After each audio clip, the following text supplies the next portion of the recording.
ख्वाजा तेरा जो दीवाना हो गया, मेरे ख्वाजा तेरा जो दीवाना हो गया, अल्लाह अल्लाह दुनिया से बेगान हो गया। আশিক রসুল আলেম আল্লামা আবুল কাসিম নুরি মাদ্দাজিলুল আলকে কেউ ভুল বুঝবেন না। উনি বলেছেন, উনি ভণ্ডামি করতে মানা করেছেন, সেমার জন্য কিছু শর্ত দিয়েছেন। সেমা করবেন ভালো, কিন্তু সেমার জন্য কিছু শর্ত। সেমা যায়, সেমা রুর খোরাক, সেমা ইমানের খোরাক। অনেকজনে ধূমপান করে, মদ খায়, গাঁজা খায়, এরকমও আমরা মাঝে মাঝে কিছু দেখি। এগুলো চলবে না, এগুলো সেমার বরং আরো ওই আদবের খেলাফ, বরখেলাফ। সোহবত তো পাওয়া তো দূরের কথা, তার উপর কথা আল্লাহ আনত। তো আদব রক্ষা করবেন। ধূমপান এমনকি চা পর্যন্ত বন্ধ সেমার মধ্যে। আদবটা উজু করে সেমার মধ্যে বসতে হবে। আর 9 নম্বর, আমাদের সুন্নিয়তের রত্ন পীরে তরিকত আল্লামা আবুল কাসিম নুরি মাদ্দাজিল্লাহুল আলী বারাকাল্লাহু তাআলা ফি হায়াতি, উনি যে একটা সেমার ব্যাপারে কথা বলেছেন, এটা নিয়ে অনেকজনে অনেক ভুল বুঝাবুঝি করতেছেন। এটা আপনাদের ভুল, আপনাদের বুঝারও কিছু ভুল আছে। বিশেষ করে সেমা হলো রুহের খোরাক। সেমা জায়েজ, হুজুরও বলেছেন সেমা জায়েজ। সেমা ইমানের খোরাক, রুহের খোরাক, মানুষের অন্তরের খোরাক। সেমার দ্বারা আল্লাহর রসুলের সান্নিধ্য পাওয়া যায়, ওলি আল্লাহর বেলায়েতের খুশবু পাওয়া যায় ইনশাআল্লাহ। তো কেউ আল্লামা আবুল কাসিম নুরি মাদ্দাজিলুল আলী আমাদের ওস্তাদুল উলামা, ওনাকে কেউ ভুল বুঝবেন না। আমাদের মাইজবান্ডারের বিশ্বলি, বিশেষ করে ওসি গৌসুল আজম দেলোয়ার হোসেন মাইজবান্ডারি রাদিয়াল্লাহু তাআলা আনহুর একটা সেমার কিতাব উনি নিজের হাত মোবারক দিয়ে লিখেছেন। বিশ্বলি শাহী জিয়াল হক রহমতুল্লাহ আলাইহি আব্বাজান, এটাকে হযরত কেবলা গৌসুল আজম মাইজবান্ডারি, ওসি গৌসুল আজম বলেছেন দেলোয়ার হোসেন মাইজবান্ডারি সেমার জন্য কিছু শর্ত দিয়েছেন। সেমা করবেন ভালো, কিন্তু সেমার জন্য কিছু শর্ত। সেমা যায়, সেমা রুর খোরাক, সেমা ইমানের খোরাক।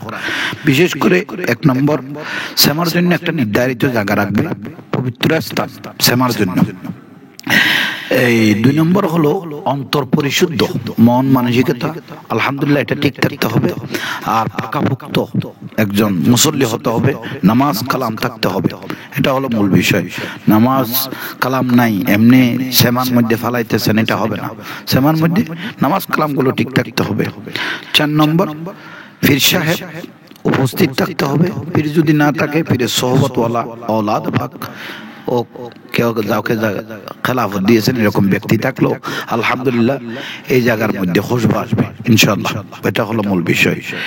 আর 5 নম্বর হলো পীর সাহেব তো থাকবে আলহামদুলিল্লাহ। আর কোরআন তেলাওয়াত দিয়ে আলহামদুলিল্লাহ শুরু করতে হবে। কোরআনে পাক তেলাওয়াত দিয়ে শুরু করবেন। শুরু করার পরে তারপরে 2 নম্বর হলো রাসূল পাকের দরুদ শরীফ। আল্লাহ পাক আল্লাহর পেয়ারা রাসূলের দরুদ শরীফ নাত গুলো পরে ইনশাআল্লাহ সেমাগুলো সুন্দরভাবে শুরু করবেন। তাই বিশেষ করে 7 নম্বর হলো আদব। আদবটা রক্ষা করতে হবে। আদব যদি ঠিক না থাকে তাহলে আপনার সেমা বরবাদ, সেমা পরিশুদ্ধ হবে না। তাই বিশেষ করে এই সেমাগুলো আপনারা ভালোভাবে করবেন। তাই 8 নম্বর, অনেকজনে ধূমপান করে, মদ খায়, গাঁজা খায়, এরকমও আমরা মাঝে মাঝে কিছু দেখি। এগুলো চলবে না, এগুলো সেমার বরং আরো ওই আদবের খেলাফ, বরখেলাফ। সোহবত তো পাওয়া তো দূরের কথা, তার উপর কথা আল্লাহ আনত।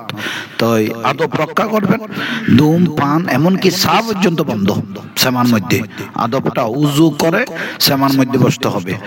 আর 9 নম্বর, ওই বিশেষ করে তরিকাপন্থী মানুষ সেমার মধ্যে বসতে হবে।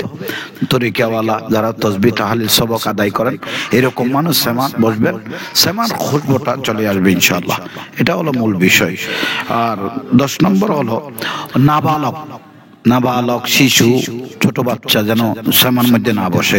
এটা হলো মূল বিষয়। আর মহিলা 10 নম্বর, মহিলা যেন না বসে। মহিলা তারা পর্দার ভিতর থাকতে পারে, কিন্তু এখানে বসতে পারবে না। পুরুষের মধ্যে মহিলার কোনো সুযোগ নেই। এটা হলো মূল বিষয়। পর্দা করে তারা ভিতরে থাকবে, কারণ এই সেমা হলো অন্তরের খোরাক। 11 নম্বর, আশেক যারা অন্তর পরিশুদ্ধ, আশেকের স্তর এটা তৈরি করতে হবে ইনশাআল্লাহ। এটা হলো মূল বিষয়। আর রুহানি ফয়জাত নেয়ার জন্য ওনার ভিতরের ভিতরে বাইরে শরীয়ত এবং তরিকতের মূল নিয়ামতগুলো ওর কাছে থাকতে হবে। আর বিশেষ করে এগুলো হলো মূল নিয়ামত। 12 নম্বর হলো ওই নিচের স্থান, এটা নির্ধারিত স্থানে ক্ষমা করতে হবে, বাইরে টাইরে করলে হবে না, এটা উচ্ছৃঙ্খলতা বেড়ে যায়, এটা আদবের খেলাপ হয়ে যায়, এটা হলো মূল বিষয়। আর সেমার যে ওসি গৌসুল আজম মাইজভান্ডারী দেলোয়ার হোসেন মাইজভান্ডারী রহমতুল্লাহ আলাইহি যে সেমার শর্তগুলো দিলেন, এভাবে আপনারা এগুলো মেনে চললে সেমা সুন্দর, সেমা যায়, সেমা মানা নাই, সেমা আমরাও করি, সবাই করে। তো এটা নিয়ে যদি ফালাফালি নাচানাচি অতিরঞ্জিত করেন, ও বাতিলদের মতো গাছে বাঁশে উঠে যান, এগুলো সেমা হলো না। আর অজদ, এটা আপনি ঠিক রাখতে হবে আপনার শরীরের এই প্রায় 13 নম্বরের মধ্যে শরীরের অনেক সময় অজদ উঠে গেলে মানুষের কাফর সফর পরে যায়, এরকম কিন্তু আপনি অবশ্যই আকলে ঠিক থাকতে হবে, আপনার সতর ঠিক থাকা হবে। মূল কথা হলো সতর যদি ঠিক না থাকে, সতর হলো ফরজ, তো আপনি ফরজ বাদ দিয়ে যদি নফল নিয়ে পাগল হয়ে যান, এটা হবে না, আপনার সতরটা ঠিক থাকতে হবে, এটা মূল বিষয়। আলহামদুলিল্লাহ, কেউ ভুল বুঝি নয়, সুন্নিয়ত সভা আশিক রাসূল আলেম আল্লামা আবুল কাসিম নুরি মাদ্দাজিল আলকে কেউ ভুল বুঝবেন না। উনি বলেছেন, উনি বন্ডামি করতে মানা করেছেন, বিশেষ করে এই সেমা জায়েজ, এটা হলো মূল বিষয়। সেমা বেদাত ন, যারা বেদাত বলে তাদের জন্য বেদাত, কিন্তু আশিক রাসূলের জন্য সেমা জায়েজ, আমরাও সেমা করি। আপনি বসে জিকির করেন, অন্তরস্থল থেকে জিকির করেন, মহব্বতে সহকারে সবাই তরিকতপন্থীকে নিয়ে নির্দিষ্ট স্থানে ফিরে সোহবত নিয়ে বেলায়েতুল খুলব নিয়ে জিকির করেন, আলহামদুলিল্লাহ এটা জায়েজ, কেউ বিরোধিতা করার কোনো সুযোগ নাই। আল্লাহ আমাদের প্রত্যেককে কবুল করুক, আমিন। আমি একজন দরবারি মানুষ হিসেবে আপনাদেরকে বলতেছি, আমি জাহাঙ্গীর হুজুর, আপনারা সবাই চিনেন, তো আল্লাহ যেন আমাদেরকে ভুল না বুঝে সঠিকটা যেন বুঝার তৌফিক দান করে, আমিন। আসসালামু আলাইকুম ওয়া রাহমাতুল্লাহি ওয়া বারাকাতুহু। मैं तो बीमारे नबी हूँ। MBN TV একটি ইসলামিক ইউটিউব চ্যানেল।